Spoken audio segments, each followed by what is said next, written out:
enregistré.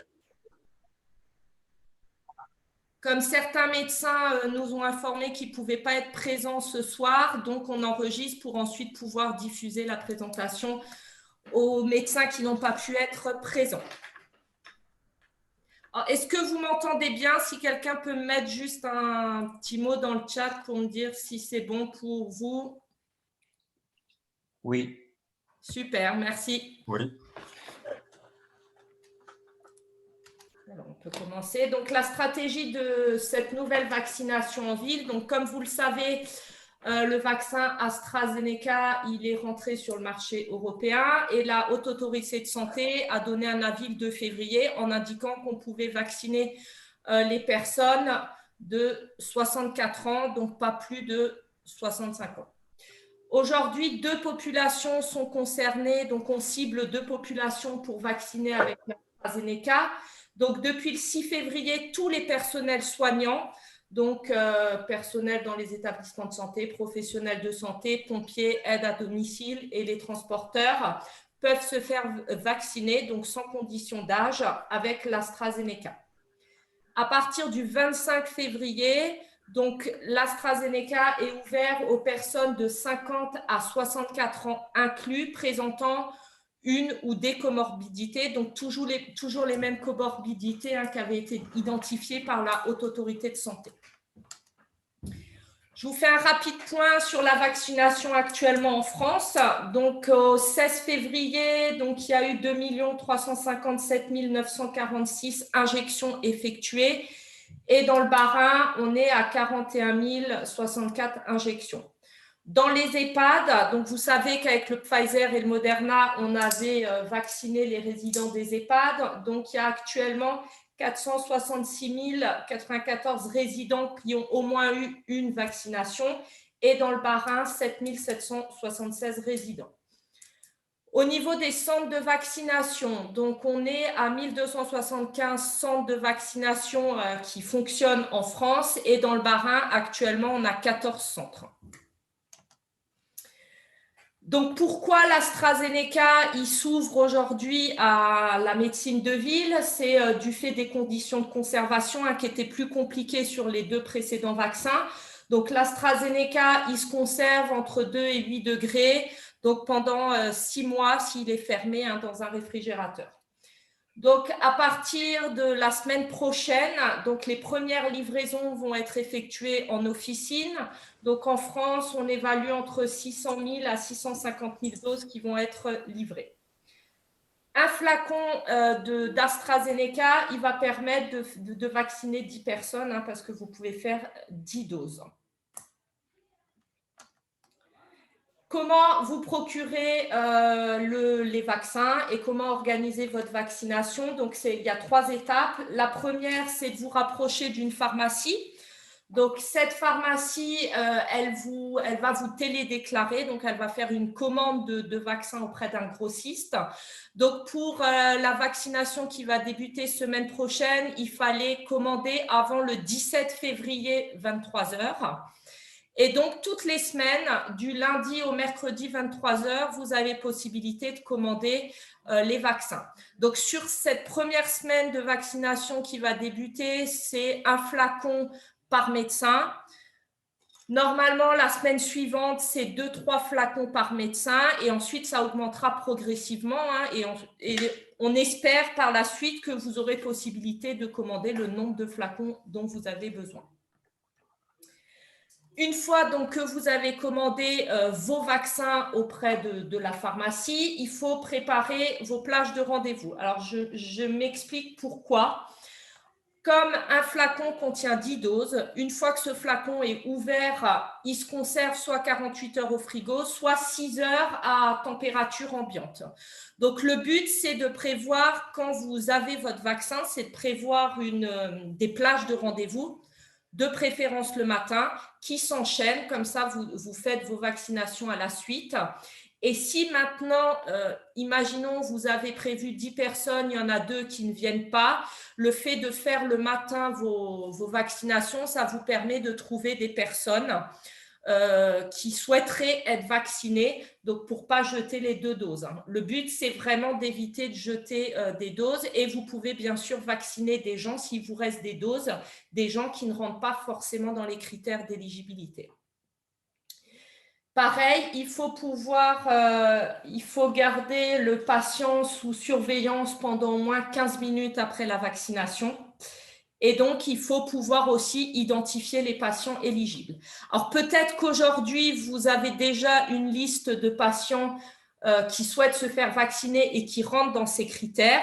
Mais si ce n'est pas le cas et que vous souhaitez pouvoir protéger vos patients vulnérables, vous avez possibilité au niveau de votre compte Amélie Pro de rechercher, en tout cas de lister dans votre patientèle les personnes qui ont entre 50 et 64 ans et qui sont atteintes d'une ALD ou plus. Donc pour ceci, il faut aller donc dans votre compte Amélie Pro en connexion carte CPS. Vous cliquez sur Convention ROSP. Donc là, vous avez accès à votre patientèle médecin traitant et quand vous cliquez sur Voir plus, vous allez accéder à toute la liste de vos patients. Et vous pouvez donc extraire ce tableau et ensuite cibler en fonction de l'âge et de la présence d'une ALD les personnes. Alors par contre, vous n'aurez pas le motif de l'ALD.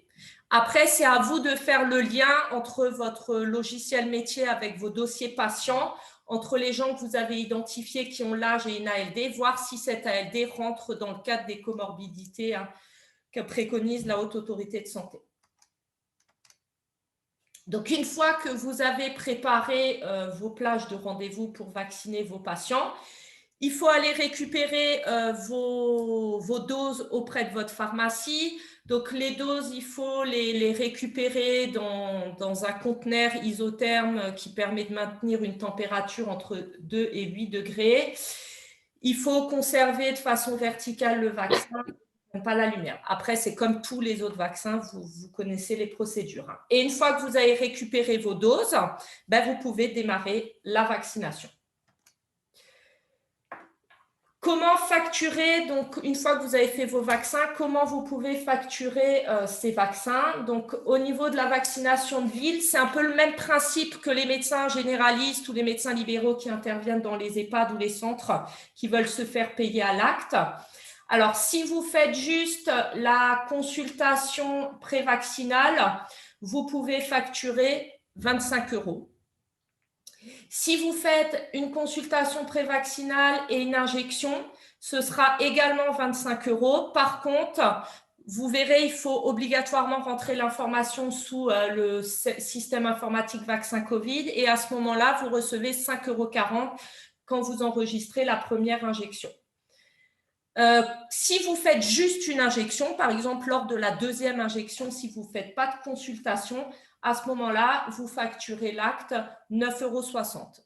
Plus, pareil, il faudra rentrer l'information sous le système informatique vaccin Covid et à ce moment-là, vous avez un forfait de 5,40 €. Donc, la facturation aujourd'hui se fait par le code VAC, que ce soit pour la consultation ou pour l'injection. Il faut sur votre logiciel métier modifier le tarif quand vous faites juste une injection. Et à partir du 23 février, il y a un nouveau code acte qui arrive qui s'appelle ING. Et celui-là, il permettra juste de pouvoir facturer donc, cette injection à 9,60 €. Pour le forfait de 5,40 €, quand vous enregistrez sous vaccin Covid, vous n'avez rien à faire. Ça ne se facture pas. En fait, quand vous allez vous enregistrer les informations sous vaccin Covid, donc nous, on sait quel médecin a enregistré. Et à ce moment-là, la Caisse nationale, tous les 15 du mois, donc là, le premier paiement, il est parti le 17 février pour le mois de janvier. Donc, à chaque fois, mois échu, vous recevrez le paiement directement sur votre compte bancaire. Alors, la vaccination, vous pouvez également la faire au domicile de votre patient. Pour ça, vous pouvez facturer en plus les 10 € de la majoration de déplacement, plus les indemnités kilométriques. Et vous pouvez également ajouter à cette tarification les majorations dimanche et jours fériés.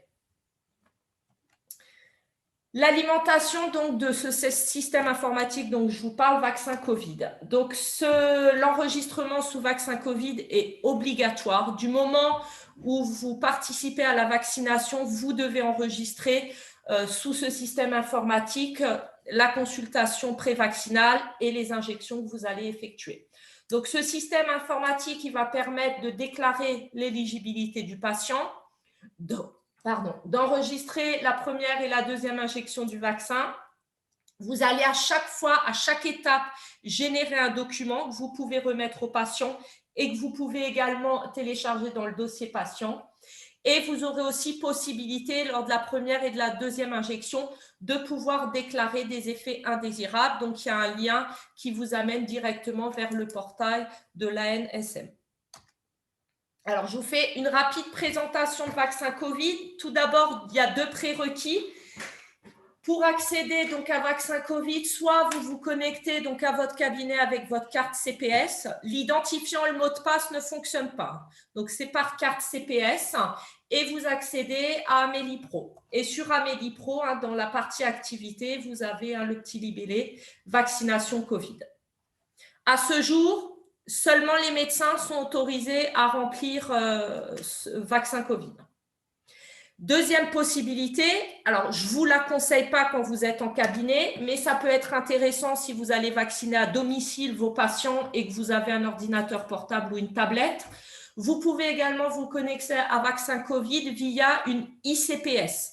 Donc la ICPS, c'est une version dématérialisée de la carte CPS et elle va vous permettre de vous connecter à vaccin Covid via le portail ProSanté Connect. Peut-être certains connaissent, c'est le même portail qui permet d'accéder à SIDEP. Pour les médecins qui ont différentes activités, comme vous voyez là, l'exemple, c'est un médecin qui est médecin libéral, mais qui intervient également dans des hôpitaux. Vous aurez possibilité de choisir dans quel lieu vous intervenez. Une fois que vous êtes connecté à vaccin Covid, donc il faut identifier votre patient. Donc aujourd'hui, les gens éligibles donc à l'AstraZeneca qui ont entre 50 et 64 ans et au moins une ALD, ils n'ont pas été destinataires d'un courrier de la Caisse nationale. Donc, vous voyez là, il y a une partie, saisissez votre code patient, vous ne pourrez pas utiliser ça. Vous devrez identifier votre patient par le NIR. Si vous êtes connecté en CPS et sur votre compte Amélie Pro, vous pouvez lire la carte vitale et ça va identifier votre patient et préalimenter les informations. Si vous vous connectez en ICPS et par ProSanté Connect, à ce moment-là, il faudra indiquer le numéro de sécurité sociale. Une précision, donc si sous un numéro de sécurité sociale, il y a plusieurs ayants droit, vous aurez la possibilité de choisir l'ayant droit qui va être vacciné. Autre particularité, il y a des personnes qui font partie de régimes spéciaux qui aujourd'hui ne sont pas reconnus dans le système d'information. Donc, vous allez rentrer le NIR, mais le système ne va pas le reconnaître. Donc, il faudra juste cliquer via ce lien. Et vous aurez à ce moment-là la possibilité d'enregistrer les informations du patient. Donc, si la carte vitale est insérée dans le lecteur, ça va se préalimenter. Sinon, il faudra rentrer à la main les informations. Pour ce qui est de l'adresse, il y a ça s'auto-complète en fonction de vous rentrez les 2-3 premiers caractères, ça se complète. Alors je reviens juste sur l'identification. Aujourd'hui, les patients qui n'ont pas de numéro de sécurité sociale, donc ça peut être soit des patients étrangers qui vivent sur notre territoire, soit des gens, des diplomates par exemple, qui n'ont pas de numéro de sécurité sociale. Donc, ils sont éligibles à la vaccination s'ils rentrent dans les critères. Par contre, on ne peut pas les enregistrer sous vaccin Covid. Donc, à ce moment-là, faudra vous faire, si vous en avez régulièrement, faudra vous faire une liste, les garder. La CNAM est en train de travailler à la création d'un NIR d'urgence pour pouvoir enregistrer ces patients. Mais en tout cas, aujourd'hui, ce n'est pas possible. Donc, une fois que vous avez identifié votre patient, donc il y a 3 petits onglets qui apparaissent, éligibilité, vaccination, première vaccination, deuxième. Donc, l'éligibilité vaccination, donc vous identifiez en tant que professionnel qui délivre l'ordonnance, hein, vu que c'est vous qui faites la consultation prévaccinale. Comme votre CPS est intégré dans votre lecteur, toutes les informations vous concernant sont préenregistrées. Il faudra juste indiquer si la personne que vous vaccinez est un professionnel de santé et il faudra bien cocher ces 2 cases qui sont obligatoires. Quand vous cliquez sur « Continuer », vous ne pourrez plus rien modifier. Donc, il faut être vigilant. Quand vous complétez les informations, revérifiez juste que ce soit bien la bonne personne parce qu'une fois que vous cliquez sur « Continuer », vous ne pouvez pas modifier et nous, on ne peut pas non plus modifier. À ce jour, il n'y a pas de back-office sur cet outil, donc on ne pourra pas faire de modification si jamais vous faites une erreur. Donc, une fois que vous enregistrez cette éligibilité à la vaccination, vous avez une synthèse. Vous pouvez l'exporter comme vous voyez ici. Vous pouvez exporter la synthèse. Vous pouvez l'intégrer à votre dossier patient. Si la personne a un DMP, vous pouvez également l'enregistrer sous son DMP. Et vous pouvez, si vous souhaitez, si la personne le souhaite, lui imprimer et lui remettre le document.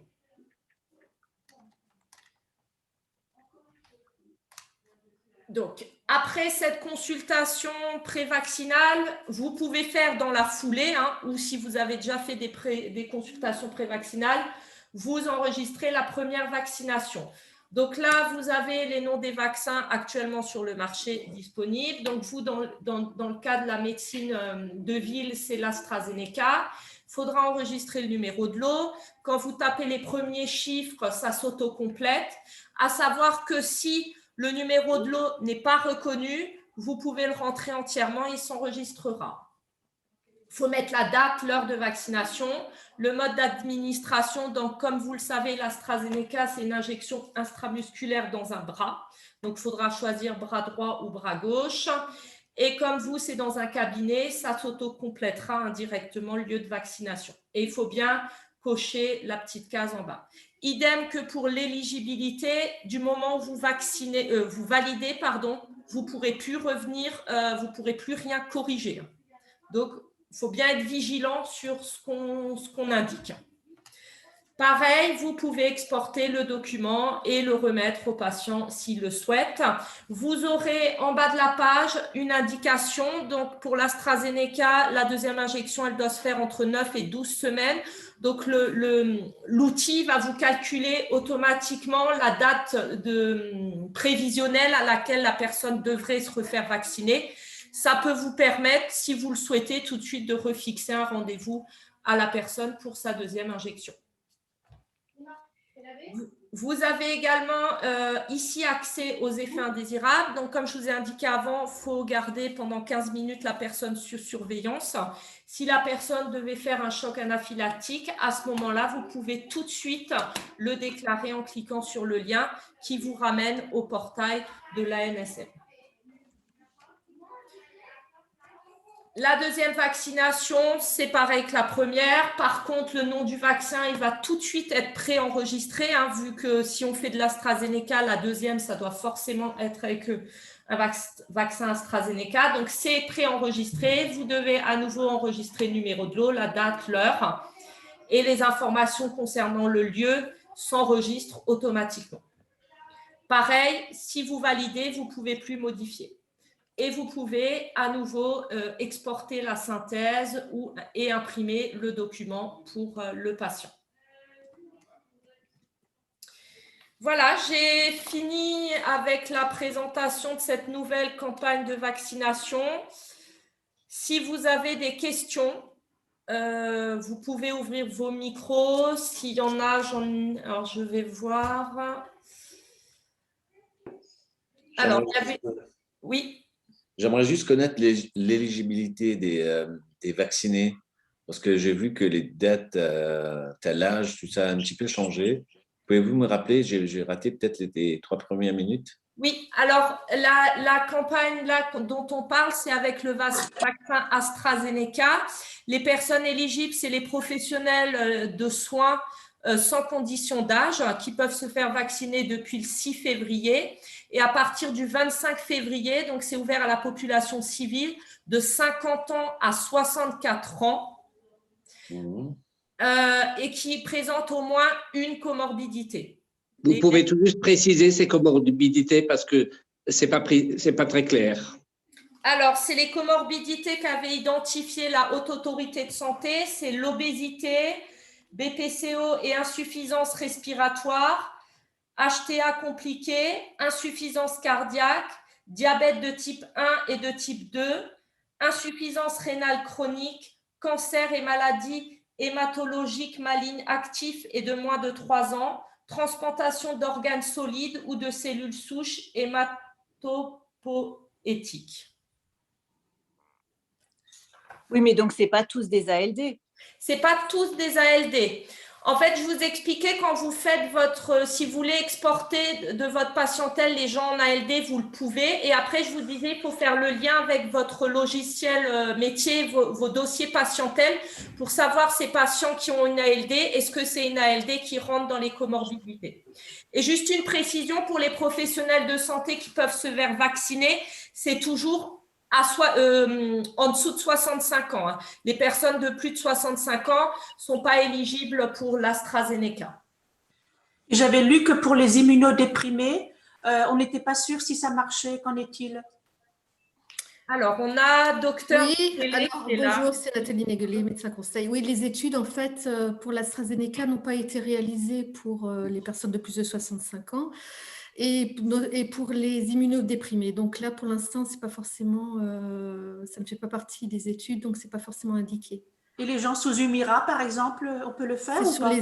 On parle des immunosuppresseurs, en fait. Hein, de manière les immunosuppresseurs, on ne peut pas le faire? Ceux qui sont sous Humira. Et les immunodéprimés en général, en fait, il n'y a pas d'études, en fait. Vous voyez… Par exemple, une maladie de Crohn, il est sous Humira, je ne peux pas le faire. Pour moi, ça ne fait pas forcément partie des… On n'a pas de recul par rapport à l'efficacité de la… Je finis juste un truc, là. Voilà, par rapport à… Les études ne montrent pas… Après, les choses évoluent. Hein. Pour l'instant, c'est peut-être pas forcément… ça ne fait pas forcément partie des… Comment dire… des études où on montrait que l'efficacité du vaccin était avérée en termes de réponse immunitaire. Voilà, donc pour l'instant, vraiment les pathologies ciblées, c'est celles qu'on a effectivement citées avant. Et effectivement, certaines n'ont pas d'ALD. Hein. Il suffit que le patient ne demande pas forcément d'ALD. L'obésité n'a pas d'ALD, mais c'est les premières à cibler dans ce cas-là. Mais donc, quelqu'un qui est en obésité et qui n'a rien d'autre, il est éligible? Oui. Oui. Donc, ça veut dire… IMC est supérieur à 30 ans. Non, mais voilà. parce que ça veut dire que c'est tous les Alsaciens de plus de 50 ans. Hein. Ouais. Pas tous, allez. Pas tous, quand même, allez, on va être sympa. Non, mais c'est vrai que, alors effectivement, il y a des études. Moi, voilà, pour l'instant, on n'a pas de recul pour les personnes de plus de 65 ans. Il n'y a pas de recul, il n'y a pas d'études qui ont été faites. Les études qui ont été réalisées, les immunodéprimés n'ont pas été dedans. Les personnes de plus de 65 ans non plus, les femmes enceintes non plus. Donc, pour l'instant, on n'a pas de recul, vous voyez. Est-ce que ça reste une contre-indication? Si maintenant on a des doses supplémentaires, est-ce que c'est une contre-indication? Là, je ne pourrais pas vous répondre. Contre-indication, voilà, c'est pas forcément, on n'a pas de recul là-dessus. Et est-ce que j'ai une question, est-ce que les patients sous corticothérapie au long cours qui sont considérés quand même comme immunodéprimés sont aussi du coup contre-indiqués pour l'AstraZeneca? Ou est-ce que c'est uniquement les biothérapies? Parce que l'immunodépression, ça peut être assez vaste. On dit immunodépression de manière générale. Après, de manière générale. Après, c'est à vous de voir au cas par cas. D'accord. Okay. Là, moi, je ne peux pas vous donner de… Après, c'est du cas par cas. Hein. Et pour les patients qui ont été touchés par positif, pardon. Olivier. Oui, pour les patients qui sont positifs, qui ont été positifs au Covid, qui ont eu le Covid 3 mois avant l'injection, Il faut faire une seule injection aussi? Alors, attendez. Alors là, pour l'instant, nous, on est resté, les consignes restent, j'allais dire, l'HAS a sorti des recommandations, mais pour l'instant, nous, on reste à 2 injections. Hein, on n'a pas de consigne officielle pour la suite. Il y a eu des recommandations qui ont été diffusées. Je pense que vous parlez de ça? Oui. Hein, des recommandations de l'HAS? Est-ce qu'il y a des textes qui sont sortis, enfin pas des textes, mais des articles qui sont sortis aujourd'hui, Oui. comme quoi les patients qui ont eu un Covid, en fait, ne nécessiteraient qu'une seule injection. Alors, on voulait voir ça. Alors, c'est un débat pour l'instant. Alors, pour l'instant, il est clair qu'on doit différer l'injection lorsque c'est un Covid récent, hein, minimum 3 mois, voire 6 mois plutôt. Enfin, voilà, il faut décaler de toute façon si vous avez un Covid. Si vous êtes personne contact aussi, il faut attendre que l'isolement soit levé. Et puis, en fait, après, avec les recommandations, là, pour l'instant, nous, on n'a pas d'instruction de manière pour la stratégie. On est resté sur deux injections pour l'instant. Hein, et en sachant… En même temps, on a 9 semaines. On a 9 à 12 semaines pour l'instant. Là, pour l'instant, on est sur le schéma de… Alors, il y a eu des recommandations vraiment récentes. Mais les recommandations de l'HAS n'est basée sur aucune étude. On attend des poursuites de cohortes, on attend sur… Si, il y a quand même eu…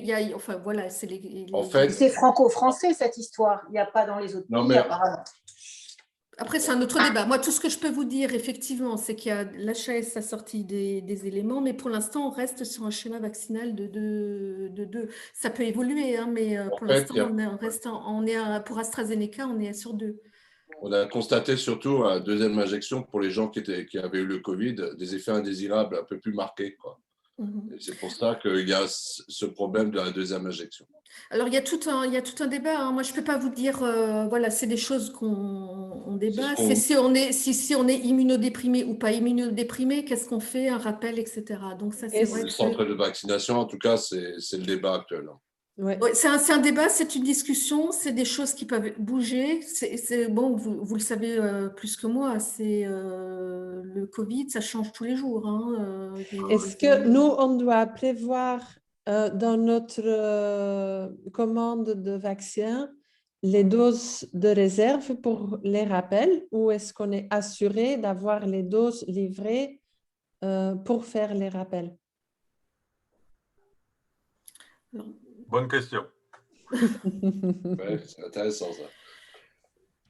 Je prends la parole. Oui. Maëlle Roland, du coup, de la CPAM, et je participe au comité de pilotage départemental de la vaccination. Donc, c'est l'ARS qui gère l'approvisionnement en vaccins en doses. Donc, ce qui est sûr, c'est que dans les doses, dans les distributions, l'ARS prévoit toujours la 2e injection. Donc, vous n'avez pas besoin de stocker. Après, au fur et à mesure, en fait, tous les chiffres de la vaccination et toutes les commandes qui vont être passées sur le vaccin AstraZeneca vont être suivivis précisément par l'ARS qui ajuste du coup l'approvisionnement. Pardon ? Je n'entends pas. Est-ce que la CPAM envisage de faire une communication? Est-ce que la CPAM envisage de faire une communication positive sur l'AstraZeneca pour nous aider à le vendre?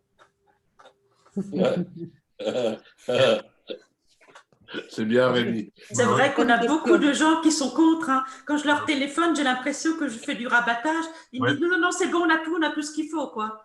C'est ça. On va trouver 10 personnes, franchement. On fait du commercial de l'AstraZeneca, on n'a même pas un peu de margarine à leur offrir. Non, mais c'est vrai, hein. Ils ne le veulent pas, hein. Ils ne le veulent pas, les gens. Non, ils ne le veulent pas. Ils ne le veulent pas, hein. Est-ce que les coups de fil qu'on passe aux gens pour essayer de les convaincre, j'en ai passé une 30aine lundi, est-ce que c'est considéré comme des vacs, même quand ils refusent? Non, mais c'est une question. J'ai passé 2 heures sur les 30, il y en a 8 peut-être qui ont répondu oui, après je retrouverai un créneau, mais c'est du temps qu'on passe à essayer d'organiser ces trucs-là. Est-ce qu'on le fait gratos? Est-ce que c'est la consultation pré-vaccinale? Bonne question. Pour le moment, j'en ai trouvé 6, mais j'ai passé du temps. Hein. Ben oui, dites, j'aimerais savoir ce qu'en pense la caisse, parce que sinon, moi, j'ai encore 20 ou 40 vacs à facturer, là, mais je n'ose pas le faire, j'ai peur de passer pour un financier. Ça pourrait peut-être être considéré comme une téléconsulte, à voir, j'en sais rien. Okay. Bah oui, non, mais j'aimerais bien avoir l'avis du médecin conseil. Voilà, si me dit que c'est OK, ben, j'y vais. Hein. Moi, je suis très légaliste. Je suis légaliste. Moi, je ne peux pas me positionner là par rapport à ça. Non, mais j'entends bien parce que cette difficulté par rapport à cette vaccination, j'espère que voilà, le but c'est que tout le monde, que ça se mette en route.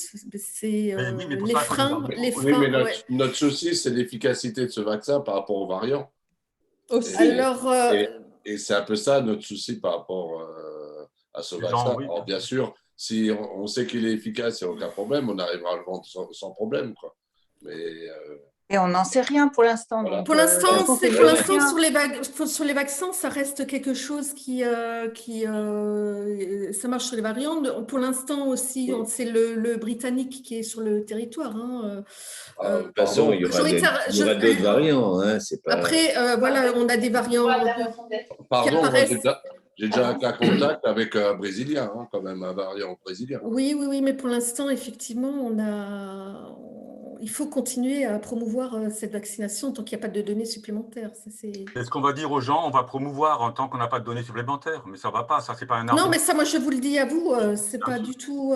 Non, ça, c'est entre nous. Hein, moi, maintenant, j'attends qu'on me téléphone pour me le demander, hein, parce que moi, je ne téléphone plus aux gens. C'est fini, moi, j'ai passé une matinée. Là, j'attends que les gens me téléphonent parce qu'ils le lisent dans la presse et ils l'entendent. Hein, je pense que c'est ce qu'il faut faire. Hein. Oui, mais après, les gens, ils bossent aussi, certains quand même, entre 50 et 65 ans. Il n'y a pas tous, oui. Hein, c'est vrai. Mais ceux qui bossent, il va falloir qu'on trouve des créneaux le samedi matin, je ne sais pas. Enfin bref, moi, je leur propose après 18h, puisque après 18h, normalement, il y a le couvre-feu. Ah bon, oui, mais après… C'est ce que j'ai l'intention de faire aussi. Non, mais pourquoi nous, on travaillerait après 18h hein, oui. Je veux dire, parce que, de toute façon, c'est ou le matin ou à 18h. Hein. Il faut qu'ils se libèrent. Hein. Bon, après, pour faire les 10 vaccins, il faut au moins 2 heures. Hein. Ouais. Bah oui. Est-ce qu'on pourrait demander à la caisse si on est autorisé de le faire avec une infirmière, c'est-à-dire nous faire la consultation prévaccinale et l'infirmière fait l'injection? Et comment elle est rémunérée? Alors, à ce jour, pour la campagne de vaccination dans le cabinet des médecins, il n'est pas prévu qu'une infirmière intervienne. Ouais. Alors, purement médical. Je vous ai envoyé une proposition sur notre secteur. On est en train de s'organiser pour, ne pas perdre son temps à travailler des consultations en plus pour vacciner, pour pouvoir tenir dans le temps. Et on voudrait faire un centre de vaccination, mais pas un centre, on sait bien qu'on ne va pas avoir les RNA, mais au moins pour s'organiser entre nous, pour mutualiser les créneaux dans une salle aussi, parce que je ne sais pas comment la caisse voit la surveillance en salle d'attente, mais on a un quart d'heure de surveillance. Si on renvoie les gens dans la salle d'attente, ça va s'embouteiller et ça va se contaminer. Donc, non, ils ne vont pas se contaminer puisqu'ils vont être vaccinés. Là. Ceux-là, ils ne sont pas contaminants, a priori. Oui, mais c'est pas… Non, mais les autres qui viennent dans la salle d'attente, ils le seront. Peut-être. Comme ça, ils se surveillent les uns les autres. Quand il y en a un qui se sent mal, l'autre… Mais ça aussi, moi, je ne comprends pas comment on peut faire en deuxième vaccination, pas de consultation prévaccinale, parce qu'il faut quand même être sûr qu'ils n'ont pas de température. Il faut refaire un examen clinique, enfin, un minimum. Sinon, on fait un travail d'infirmier. Hein. Si on fait juste une injection, ce n'est plus un travail de médecin. Et en plus, ce n'est pas normal, puisqu'à un moment donné, on va nous dire qu'on n'a pas vérifié qu'ils n'avaient pas de température et qu'il n'y avait pas un problème. Mais de toute façon, il faut faire la consultation. Hein. Sinon, ce n'est qu'un travail d'infirmier. Hein. Je me permets juste, quand vous faites votre deuxième injection, vous pouvez faire une consultation. Quand on dit consultation prévaccinale, c'est par rapport à l'éligibilité du patient. Est-ce que, par exemple, une personne qui vient d'avoir le Covid, on ne peut pas tout de suite la vacciner? C'est le but de la consultation prévaccinale, c'est pour faire ça, pour savoir si elle est éligible. Après, quand vous faites votre deuxième injection, vous pouvez faire une consultation plus votre injection et à ce moment-là, vous le facturez en VAC à 25 €. Ah, donc quand même en VAC, en tiers payant. Mais ce n'est pas un VAC, c'est un G, mais ce sera un VAC, quoi. Mais on ne peut pas faire tout simplement un G, on est obligé de faire un VAC, ça revient au même, non? Non, VAC est pris à 100%. Le VAC, il est pris à 100%, donc le patient n'a pas de partie à payer. On a LD. Mais le G est en dégradé aussi. Non, c'est En pas en ALD, ALD. ils ne payent pas. Le géant dégradé aussi, il ne paye pas. Non, pas les obèses. Les obèses ne sont pas en ALD, les pauvres. Non, mais les géants dégradés, ils ne payent pas non plus. Ah, bah si, ils payent. Il Qu'est-ce que est ça veut bien dire, ça dégradé. C'est bien sûr, ils payent. En dégradé. Et en dégradé, est-ce qu'on doit renvoyer toutes les fiches? Mais non, arrête. Mais non. Mais arrête. Au prix où est le timbre postal, arrête. Je voulais revenir sur l'histoire des 2 vaccinations dont on a parlé tout à l'heure. J'ai eu Christophe Hommel au téléphone, responsable du centre de vaccination international.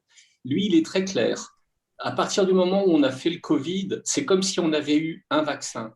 Donc, on en fait un seul après. Et deuxièmement, les dernières publications ont montré qu'on est protégé 6 mois quand on a fait le Covid. Donc, ils recommandent de ne pas attendre 3 mois, mais 6 mois à ce moment-là, après le Covid, pour vacciner. Par contre, exception, les immunodéprimés. Donc lui, il conseille clairement de les vacciner, y compris avec AstraZeneca, et eux, de leur faire 2 doses, même s'ils ont fait le Covid. Donc ça date de lundi, c'est tout frais. Après, pour revenir aux 6 mois, c'est qu'on n'a pas plus de recul que 6 mois. Mais on sait déjà aujourd'hui que sur une certaine population qui était Covid, on a des chiffres extrêmement élevés encore après 9 mois. Mais pour le moment, ce n'est pas répertorié. Donc, c'est parce qu'on n'a pas plus d'avancées et d'éléments majeurs pour dire plus que 6 mois. Mais 6 mois, c'est sûr. C'est ça qui est important. C'est déjà bien. Plus que 6 mois, ce n'est pas sûr pour tout le monde. J'ai personnellement dans ma patientèle déjà quelqu'un qui a fait une récidive en octobre pour une maladie en mars. Oui, je parle des personnes chez lesquelles on a fait un contrôle régulier tous les 3 mois, c'est-à-dire les gens qui ont été surveillés de près. Tous les 3 mois, ils ont un contrôle des IgG et ce sont des gens qui ont des IgG évidemment élevés. Quand vous avez Elle avait eu des des à 4 ou IgG 6 ou 8, contrôlés en on n'est plus septembre. dans le même contexte que quand vous avez 140 ou 190. C'est pas le Elle même avait des variant, IgG contrôlés en septembre. Donc, voilà. Oui, à combien? À 180. Ça me laisse perplexe. Moi aussi, mais c'est comme ça. C'est normal, ça. PCR positif. Est-ce que quelqu'un sait à partir de quand on a une efficacité maximale après la première injection pour l'AstraZeneca, s'il vous plaît? C'est une question posée par des patients. Oui, alors en fait, là aussi, on a la notion que ce n'est pas à 9 semaines, mais ça serait à 12 semaines. Si on était capable d'attendre les 12 semaines, on aurait 75% de protection au lieu de 70%. Mais le problème, apparemment, c'est que 12 semaines, ça commence à faire long. Et on pourrait perdre des patients de vue à cause de ça.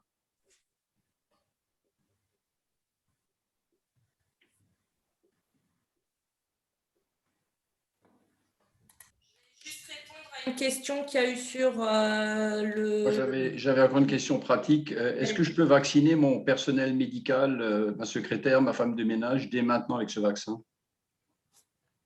Alors, on n'est pas dans le médical, on n'est pas dans le paramédical, mais on est dans du secrétariat. Donc, moi, je fonctionne avec 2 secrétaires et une femme de ménage. Donc, c'est quand même des gens qui sont extrêmement proches des patients. Et donc, je voulais savoir, pour le moment, ils ne sont pas vaccinés. Pas en même temps. Oui, sûr. Normalement, si, ils sont… Est-ce qu'on peut les vacciner? Est-ce qu'on peut les vacciner dès à présent? C'est des gens qui ont avec une 35 dose et 45 ans. hein? Alors, normalement, non, vous ne pouvez pas. Aujourd'hui, oui. les cibles, c'est les personnes de 50 ans à 60 ans. Oui, je parle en dehors des cibles. Pardon? Je parle justement en dehors des cibles. Mais si, quand est-ce vous qu'il faut que j'attende ou est-ce qu'il faut que j'attende qu'il y ait une personne qui se désiste et qui me reste un vaccin? C'est ça. On est là-dedans, hein, j'ai bien compris. Si vous avez des doses qui vous restent, oui. Vous pouvez effectivement vacciner des gens qui ne sont pas ciblés. Ok, oui, j'ai bien compris. C'est ce qui est fait dans les centres de vaccination. Merci la CPL. Et nos internes en stage, c'est la médecine du travail qui s'en occupe aux US ou c'est leur maître de stage? Pour les faire vacciner? Ouais. Ils rentrent dans la catégorie depuis le 6 février? Oui. Elle le sentait. Et… Mais ils peuvent se rendre dans des centres de vaccination. Ouais, essayez. Non, il y a des centres de vaccination avec des lignes de vaccination spécifiques qui sont en train de s'ouvrir, notamment par SOS Médecins ou au centre de vaccination international des US, qui sont dédiés justement à la vaccination des professionnels de santé et aux professionnels du soin à domicile, etc. Donc ça, c'est en train de s'ouvrir. Donc c'est spécifiquement pour ces publics. Aux Russes? Pour nos internes, c'est des professionnels de santé, donc ils peuvent être vaccinés par AstraZeneca sans limitation d'âge. Oui. Donc on peut le faire, on va pouvoir le faire en cabinet. Il n'y a aucune raison qu'on ne le fasse pas. Oui, vous pouvez également le faire en cabinet, bien sûr. Françoise. Oui. Mais... Ah oui, mais non. Alors, juste pour répondre à une question où un médecin indiquait si on n'a pas le code VAC sous le logiciel, alors normalement, je dis bien c'était Docteur Net, normalement, les logiciels, ce code, il existait déjà. Ce n'est pas un code qui a été juste créé pour la vaccination Covid, c'est un code qui existait déjà. Par contre, aujourd'hui, ce code, il permet, comme j'ai dit, de vacciner soit la consultation prévaccinale, soit l'injection, et il faut faire un petit jeu dans le montant. À partir du 23 février, il n'y aura plus de difficultés vu qu'il y aura un code qui va juste se créer pour l'injection. On ne pourrait pas essayer d'éviter de multiplier les actes, là, qu'on n'en sort plus nous-mêmes. Ça, c'est quand même très, très lourd. Hein. Je pense que les gens qui bossent à la CPM, ça les amuse, mais nous, généralistes, on ne sait plus quoi à côté. Enfin, bon, là, madame, bien sûr, c'est vaccin. Après, tu as C174, tu avais un 74 plus D. D'ailleurs, le C174, il marche encore? Ben oui, voilà, bonne question. Mais ça, on ne pourra pas te répondre ce soir. Alors, on a une personne, normalement, des frais de santé connectée, si elle a la réponse. Bon, moi, je l'utilise encore au cas où. Sinon, il faut que je refacture. Ouais, ça va être la merde. Oui.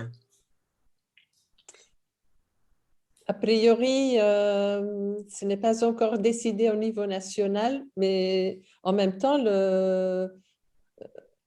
l'état d'urgence a été prolongé, donc ça devrait… Ça devrait jouer avec l'état d'urgence. Mais on n'a pas eu la réponse au niveau CNAM. Non, parce qu'ils ont créé INJ, alors ils n'avaient pas le temps de s'occuper du reste. Alors moi, j'ai eu la réponse de ma déléguée de l'assurance maladie, Madame Rauch, qui m'a dit que comme l'état d'urgence est prorogé jusqu'au 1er juin, les CVTC 174 sont prorogés automatiquement aussi. Mais c'est pas officiel. Hein. C'est pas tout à fait… C'est pas officiel. Hein. C'est pas la réponse de la CNAM officielle. Il n'y a pas de… Moi, j'ai de la chance. J'ai un mail noir sur blanc, donc je suis couvert. Tu peux nous l'envoyer? Oui, bien sûr. Mais ça m'intéresse parce que je ne parle pas chinois, là, moi. Il y a une remontée qui a été faite aujourd'hui au niveau de la Caisse nationale, justement, pour qu'ils fassent un communiqué officiel sur la prolongation de ces différentes dérogations qu'il y a pendant la période de crise sanitaire. Donc, on attend le retour, mais vous devriez avoir très vite une communication dans ce sens. En principe, comment on fait alors? On commande à la pharmacie les vaccins pour la semaine suivante ou comment ça se passe? Oui, là, c'est cuit. Alors, il y a des médecins qui ont qui ont commandé cette semaine, c'était jusqu'au 17 février 23h et donc eux, ils seront livrés la semaine du 22 février. Et donc chaque semaine, vous pouvez commander lundi, mardi, mercredi vos vaccins et ça arrive la semaine suivante. Et quand vous êtes livré donc du flacon avec des aiguilles et les seringues. Et on doit le chercher à la pharmacie quel jour? Parce que je ne sais pas si vous vous rendez compte qu'on a quand même des horaires qui ne nous permettent pas forcément d'aller toutes les 2 minutes à la pharmacie. Alors, moi, je ne vais pas pouvoir vous répondre pour la pharmacie, mais quand vous allez commander, la pharmacie, elle verra avec vous quand est-ce que vous verrez. Ils ne savent rien, ils ne savent même pas comment ils vont être livrés, ils ne savent rien. Alors, je veux dire, à un moment donné, il faut quand même que pour nous, qu'on puisse prévoir, qu'on sache si c'est lundi, mardi, mercredi, qu'on est livré. Je crois que c'est le mercredi, je ne sais pas. Je crois que c'est le 25, non? Le 24, là, la prochaine livraison, normalement, elle est prévue le 24 février, donc c'est un mercredi. Donc, ce sera tous les mercredis? Alors, Maëlle, est-ce que toi, tu as des… Moi, j'ai le 22. Moi, je me suis trompé ou c'est le 22? Non, le 20. Moi, j'ai entendu 24 ou 25. On ne s'en sort plus de toute façon. Et comment ça se passera quand les pharmaciens se mettront à vacciner? Il y aura une consultation pré-vaccinale? Ils vont avoir accès aux ALD des patients? Ah, mais non, eux, ils font n'importe comment et on sera content. Les pharmacies ne vaccinent pas. Pardon? Pour l'instant, les pharmaciens ne vaccinent pas. Il faudrait le dire à BFM Télé, parce que BFM Télé, mis à part dire que c'est les pharmaciens et dire que tout est bien dans le meilleur des mondes, on ne parle pas de nous. Par contre, on dit bien les effets indésirables. Oui, ça c'est vrai. Maëlle, est-ce que tu as la réponse sur comment sont livrées les pharmacies? Sur le jour de livraison, non, je n'ai pas, à part la livraison hebdomadaire, mais effectivement, les pharmaciens, vos pharmaciens de référence vont être les mieux placés pour dire quand est-ce que les apparemment, ça devrait être le 22 et on devrait pouvoir vacciner à partir du 25. J'ai quand même une question sur le nombre de doses. C'est des doses de 0,5 Oui. et il y a 5 millilitres. Alors, effectivement, vous allez me dire, 5, c'est 10 fois 0,5. Oui. Sauf qu'il y a toujours un peu de perte. Ça veut dire que nous, on n'est pas infirmiers, on est médecins. On injectera, ce n'est pas tout à fait 0,5. C'est ce qui restera dans l'aiguille et un petit peu entre l'aiguille et le piston. Tu mettras un peu de sérum fille. Mais peut-être que ça n'a pas d'importance. Mais ça, je pense qu'il faut pas. Non, mais si, c'est vrai quand même, c'est important. Il faut faire confiance à la recherche, à la nature, tout ça. Un peu de schnapps. Il y aura très peu de pertes. Hein. Nous, on les utilise sur Boston, les AstraZeneca. Ouais. Ah oui. Alors, Et si vous comptez les millilitres, Pfizer, c'était 7,5 doses. En comptant les millilitres qu'il y avait dans le flacon après reconstitution. C'était pas 6, c'était 7,5. Enfin, j'ai fait le calcul à l'époque. Mais c'est pour ça que je m'inquiète pour les 10 doses. On les aura, Françoise, t'inquiète pas. Nous, on vaccine déjà sur Boston, en AstraZeneca. Et il y a tout ce qu'il faut. Et en plus, les seringues sont très ergonomiques. Elles ont le petit bitonio qui rentre dans la partie étriquée du bout de la seringue. Ce qui fait qu'il n'y a que la goutte qui est dans l'aiguille qui sera perdue. C'est tout. Donc, c'est vraiment bien étudié. Tu verras. Super. Merci. Merci. Voilà, rassuré. Voilà. Alors, il y a une question, c'est est-ce que la CPM peut cibler les patients éligibles et leur envoyer un courrier de proposition? Donc, c'est en cours de réflexion auprès de la Caisse nationale, à savoir s'ils envoient ou pas un courrier. On a donc l'information, on l'a eu le 15 février. Aujourd'hui, on n'a pas encore eu de retour s'il y aura ou pas un courrier. Ça nous évitera de faire du racolage en appelant nos patients. Alors, il faudra que ce soit différent de celui qu'ils envoient à 75 ans, là, pour leur dire de voir avec le médecin traitant, hein, parce qu'ils nous appellent pour nous demander où ils peuvent aller pour se faire vacciner, vu qu'ils ne trouvent pas de place. Et bien sûr, ils n'ont pas demandé de téléphoner pour eux? Oui, voilà, c'est ça, absolument. Oui, ouais. Moi, j'ai dit de voir avec Gilbert, mais bon.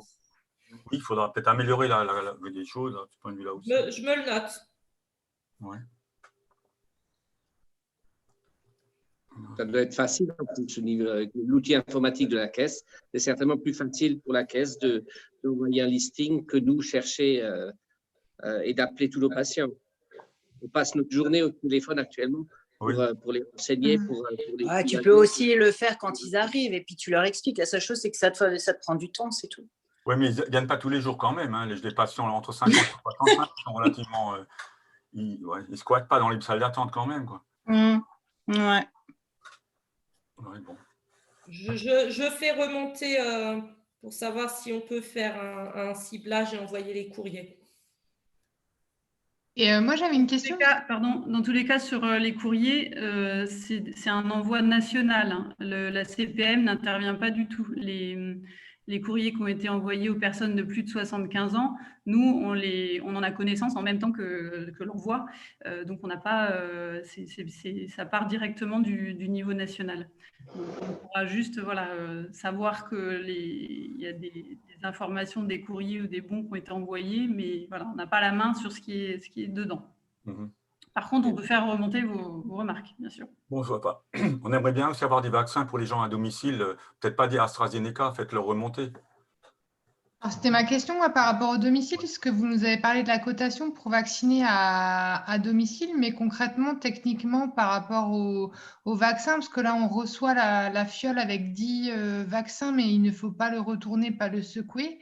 Et à domicile, ça veut dire qu'il faut faire le transfert avec une dose prélevée dedans, ne pas le bouger de sa verticalité pour aller d'un domicile à l'autre. Enfin, ou est-ce qu'on peut préparer une seringue et faire différents domiciles? Parce que techniquement, j'ai du mal à comprendre là. Mais les domiciles, c'est pour des gens plus âgés, non? Après, on a chacun des patients entre 50 et 65 ans à domicile qui ne peuvent pas se déplacer peut-être. Ouais. Pas beaucoup, moins, c'est sûr, mais on en a peut-être quelques-uns avec une possibilité d'éviter de les vacciner immédiatement, peut-être. Vous avez une réponse, docteur Néguelet? Est-ce qu'on peut préparer des seringues ou... Préparer la seringue en avance, ça implique qu'on risque de perdre le contenu. Hein. Mais maintenant, si on a nos 10 patients, on peut quand même préparer nos 10 seringues, non? Oui. Il faut que tu restes vertical. Oui, mais pour aller chez le patient... Ah oui, non, ça on est d'accord. Non, mais c'était parce que du coup, ça fait penser à la suite, c'est tout. Oui. Je crois qu'elle n'arrive pas à enlever son micro. Une question, je n'ai pas entendu au début de la... Allez-y, docteur. Oui, je n'ai pas entendu au début. Quel est le délai entre la première et la deuxième injection? Est-ce qu'il y a des 12 semaines. Combien? 9 à 12? Oui. Apparemment mieux à 12. Ok. Vous arrivez à réactiver le micro, docteur Néguelet? Non, ça ne marche pas. Non, mais elle allait demander. On peut partager un flacon. Non, par rapport, j'ai pas d'informations par rapport au transfert. Là, vous parliez de lorsque vous préparez la seringue pour le domicile, c'est ça? Oui. Ouais, moi j'ai pas. Là, j'ai pas d'infos. Faut que je note, mais. Parce que le souci, en fait, en ce moment, c'est la préparation, c'est l'administration. C'est le transfert, l'administration au domicile, une fois que la seringue est préparée, quoi. C'est le vaccin à domicile, parce qu'il y a certains patients, avec les délais de rendez-vous dans les centres de vaccination qui, nous, actuellement, sur l'hôpital de Haguenau, c'est fin mars, voire début avril. C'est vrai que si certains patients, on peut les vacciner avant à domicile, c'est plus le protocole, entre guillemets. Si c'est possible de les vacciner avant, ce serait super, quoi. Si nous, on est motivés pour Oui, quelles sont les précautions à prendre par rapport à ce vaccin AstraZeneca en termes de transport, s'il y a des choses… Là, j'avoue… Un sachet isotherme. Bon, avec le flacon, il faut un sachet isotherme, ne pas le secouer. Je pense que vous l'avez vu, etc. Mais vous pouvez la mettre dans un sachet isotherme et l'emmener avec. Après, l'emmener avec, ne pas le garder en vertical. Voilà, c'est une préconisation. En le transportant. Ouais. La seringue, le liquide ne va pas bouger puisqu'il n'y a pas d'air dedans. Donc, la seringue, elle n'est pas verticale, elle est horizontale. Et alors, ça change quoi? Parce que c'est précisé. Mais bien sûr, c'est de la connerie. Flacon avec l'air dedans, tu ne le secoues pas, mais la seringue, une fois qu'elle est prête… Une fois que c'est constitué, oui, c'est stable, je ne sais pas. Si tu freines au stop, ça va. C'est juste un aspect technique pour essayer de la vaccination de nos patients à domicile, en fait. C'était la question, elle était plutôt dans ce sens-là. Oui, mais là, c'est vrai que là, du coup, en termes de précaution, je n'ai pas eu de retour à ce niveau-là. Hein. Je sais que c'est possible de le faire à domicile, mais après, cette question, c'est clair que… Disons qu'une seringue qui est transportée peut être purgée. Après, s'il faut le mettre, c'est dans une boîte qui n'est pas compressible. Dans les centres de vaccination, on tire d'emblée 10 Moderna ou on tire 2 x 5 Pfizer, voire les doses supplémentaires. Oui, mais là on parle… Non, mais attends, posé sur un plateau à température ambiante, et ça dure 1 heure entre le premier et le dernier vacciné, voire plus. Même pas, là, mais on te demande de l'emmener à domicile, c'est pas pareil. Si tu mets 10 minutes à aller chez la personne, que tu le gardes bien au frais, c'est même mieux qu'à l'air ambiant. Moi, je pense que c'est faisable. Hein. Si ta seringue, elle n'a pas bougé. Ouais, il faut le préparer, ça peut se faire. Mais comment tu fais pour que la seringue ne bouge pas et que le piston ne va pas purger le liquide? Et c'est pour ça qu'il faut le mettre dans une boîte qui est incompressible, c'est-à-dire soit une boîte en alu. Oui, mais avec... Même dans une boîte, si tu secoues le piston... Tu secoues une seringue où il y a le vide dedans, donc il ne peut rien arriver, le produit ne bouge pas. Ce n'est pas comme un flacon avec de l'air au-dessus que tu peux secouer. Oui. Là, ce n'est pas une bouteille de coca. Hein. Mais tu parles de la bouteille ou du vaccin? Du flacon ou du vaccin? La seringue, quand elle est remplie, il n'y a pas d'air dedans. Donc, ton produit, même si tu bouges un petit peu, ton produit n'est pas... Non, mais le piston peut... Oui, bon. Non, mais on s'en fout, on va vacciner et puis on s'en tape. Hein. Oui. Voilà. De toute façon, je ne sais pas s'il y a beaucoup de personnes qui ont des malades à domicile. Moi, je ne vois personne en dessous de 65 ans. Moi, j'ai un patient grabataire qui a moins de 65 ans et qui ne bougera pas. C'est exceptionnel. Tu en as un ou deux. L'essentiel, c'est que le patient soit vacciné aussi. Même si cette seringue aura un petit peu bougé. Oui, bien sûr. C'est un détail, ça. Que la difficulté est plus de rester dans les indications. On va beaucoup, à mon avis, vacciner en dehors des indications pour vider nos flacons. Est-ce que c'est grave? C'est une autre question. Mais... Non, c'est pas grave. Si déjà on arrive à en fourguer quelques-uns, c'est pas mal. Et c'est pour ça que si on organisait la vaccination en communauté, on serait plus efficace. Oui, ça c'est clair. J'aurais une question à poser. Oui. À l'heure d'aujourd'hui, l'Allemagne, l'Italie, l'Afrique du Sud refusent de vacciner avec le vaccin AstraZeneca. Ça pose quand même de sacrées questions. Ouais. À l'heure d'aujourd'hui, j'ai lu un article de Prescrire qui n'est de loin d'être rassurant, avec des effets secondaires que je peux vous lire, et en termes à la fois de fréquence et d'intensité, très impressionnants.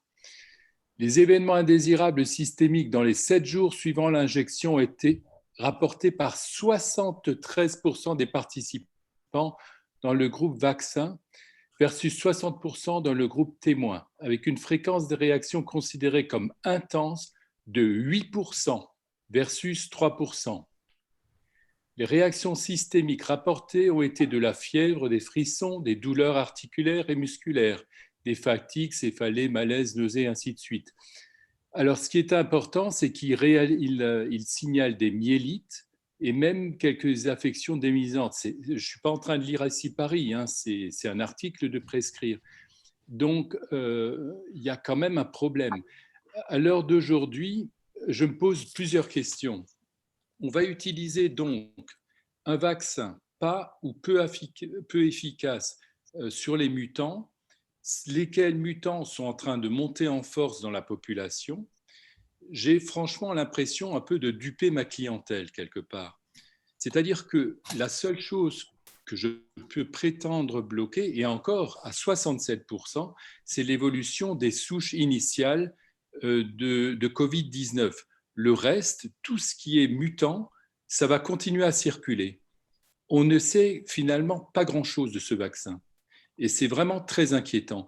Avec des effets indésirables qui sont de loin pas négligeables, j'avoue que j'utilise dans cette affaire, comme on dirait, un fusil à bouchon, mais un fusil à bouchon dangereux pour mes patients. Donc, je ne serai pas très efficace vis-à-vis du Covid, où je bloquerai partiellement la transmission de ce virus en mettant en inconfort beaucoup de mes patients. Ça pose de sacrés problèmes quand même. Oui, je trouve que c'est une très bonne remarque. Alors, il semblerait que l'efficacité soit de 60%. Hein. 67, oui. Et le vaccin russe serait bien plus efficace et ne serait pas plus cher que l'AstraZeneca. Alors, moi, je me demande vraiment si c'est une bonne idée de nous faire vacciner avec de l'AstraZeneca. Il y a eu les promotions qui nous venaient d'Afrique du Sud. Ils n'en veulent plus. Donc, ils ont peut-être une... Oui. Hein, alors, Franchement, moi j'ai un doute. Le souci, c'est le bénéfice-risque, en fait. Exactement. Le problème du Sputnik V, c'est que c'est un vaccin qui est en cours d'évaluation à l'heure actuelle. Et on n'a malheureusement pas les informations qu'on souhaiterait. L'opacité russe et l'opacité chinoise ne sont pas une légende, malheureusement. Pour l'instant, ceux qui sont les plus performants, ça reste quand même Pfizer et Moderna. C'est fâcheux, mais c'est comme ça. Mais là, j'ai l'impression qu'on essaie de nous fourguer un vaccin de mauvaise qualité, quoi. Disons, efficacité 60%. Et dans un but qui est flou. Le problème, c'est que en Angleterre, je crois savoir que 15 millions d'Anglais ont été vaccinés et je ne connais pas leurs chiffres de dissémination de produits, du SARS-CoV-2. Donc, c'est quand même de sacrées questions. Et j'avoue que nous, on est en train de se triturer l'esprit comment injecter le produit, mais le problème, c'est est-ce que ce que nous faisons n'est pas un travail de remisage? Parce que franchement, moi, ça me gêne. Je veux dire, pourquoi bon, le gros avantage de l'attitude française, c'est qu'au moins tout le monde a eu pratiquement ces 2 vaccins Comirnaty. C'est déjà bien. Ça, c'est pas critiquable. Les Anglais, ils ont beaucoup vacciné, mais avec une seule dose. Maintenant, le problème, c'est qu'en Angleterre, est-ce qu'on a des chiffres d'infléchissement? Israël peut prétendre. Israël, ils ont Comirnaty, ils ont des résultats. Alors, voilà, c'est quand même des choses quand même qui répondent maintenant, présentement, à des questions, quoi. Absolument. OK. Alors, merci, docteur. Est-ce que vous avez des questions sur l'organisation de cette campagne ou est-ce que c'est clair? Juste pour votre information, donc les délégués assurance maladie et les conseillers informatiques, ils vont prendre contact progressivement avec l'ensemble des médecins généralistes pour revoir toute cette campagne. Donc, si vous avez des questions d'ici là, vous serez contactés, vous pourrez voir avec eux. En tout cas, moi, j'ai noté les difficultés que vous rencontrez face à cette nouvelle campagne et on les fera remonter dès demain à la Caisse nationale. J'ai encore une question. Quel est le but du choix d'AstraZeneca? Moi, je crois le savoir, c'est-à-dire c'est évidemment le blocage de la dissémination dans les souches initiales, mais à part ça, qui va évaluer l'impact par la suite de ces vaccinations? Ça aussi, c'est important. Après, docteur, là, par contre, ce n'est pas le rôle de la CPAM sur ce type de sujet. C'est le ministère qui décide de ça et ce n'est pas la CPAM. Donc, je ne pourrais pas répondre à cette question. Juste une remarque, le Covid-19 est dans le Vidal. Discuter entre nous, parce qu'on n'a pas d'autres moyens pour discuter entre nous. C'est hyper important ce que notre collègue vient de nous dire. Je pense que ça prête à réflexion. Et c'est à se demander s'il faut appeler nos patients pour les vacciner et ne pas attendre qu'eux demandent à être vaccinés. Parce que là, notre responsabilité est aussi là-dedans. Hein. Bien sûr. Ouais. Dur, hein. Ouais. Ça pose question.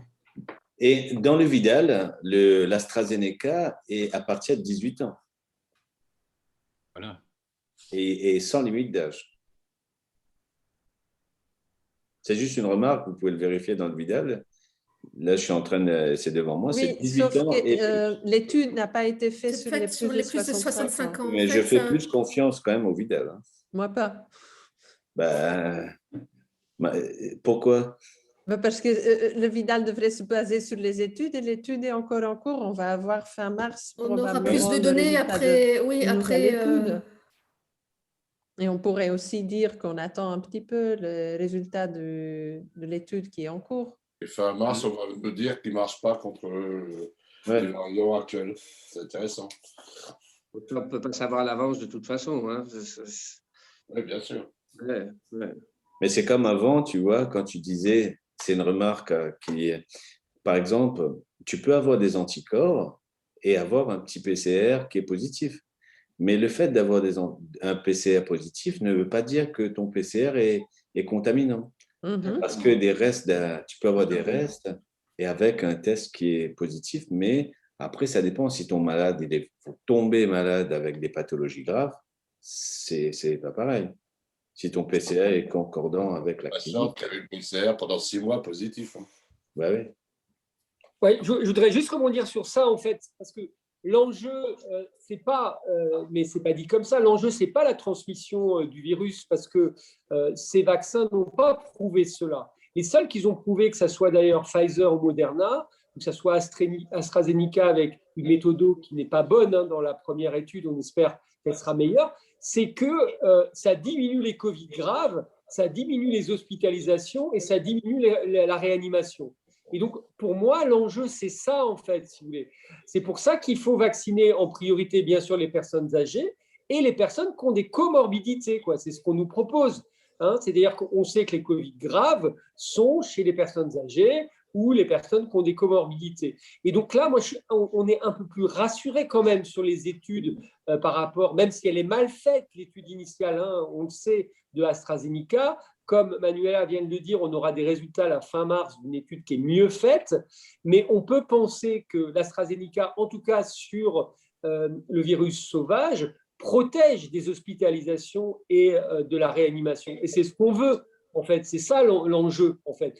Qu'il y ait une épidémie avec un peu de virus dans le nez, avec des PCR, et que les gens ne tombent pas malades.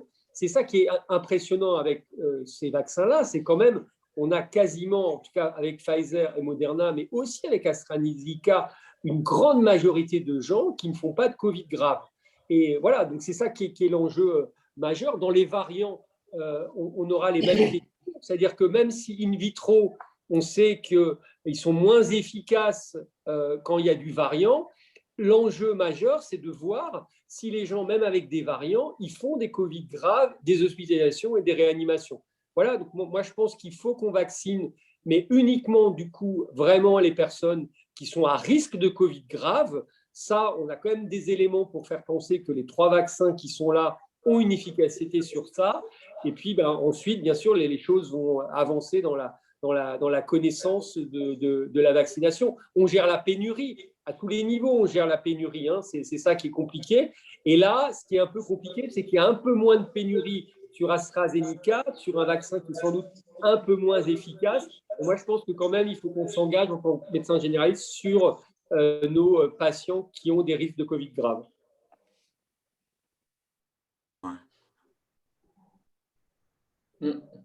Approuvé. Approuvé. Bonne remarque. C'est bien de recentrer les choses. Oui. C'est pour ça que c'est bien ce genre de réunion quand on peut se discuter entre nous. Merci la Sécu d'avoir organisé la chose. C'était un peu tôt d'ailleurs. Très bien. Alors, on va clore le débat. N'hésitez pas, donc comme je vous ai dit, les délégués assurance maladie, les conseillers informatiques vont revenir vers vous. N'hésitez pas à faire remonter encore si vous avez des besoins, des remarques.